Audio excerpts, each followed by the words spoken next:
大家好，我是彩虹。看到这个小饼，你想吃吗？香香的，软软的，即使放凉了也不硬。关键做法还特别简单，赶快和我一起来做吧。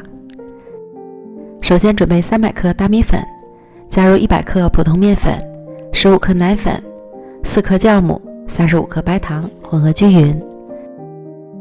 再倒入480克35度折的温水，搅拌成滴落状的面糊，盖好保鲜膜，放到温暖的地方醒发1小时左右。发酵好后，满满的一盆，里面充满了气孔，搅拌排气。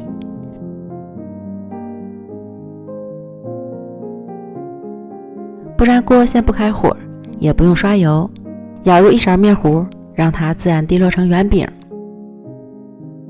盖上盖子，开小火加热，煎至表面定型成熟，底部上色也刚好，这时就可以出锅了。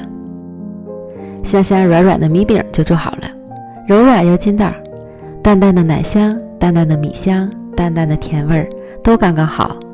这个小饼即使放凉了也不硬，并且还越凉越筋道，简单好做又好吃，推荐朋友们一定要试试哦。美食天天更新，咱们明天见，拜拜。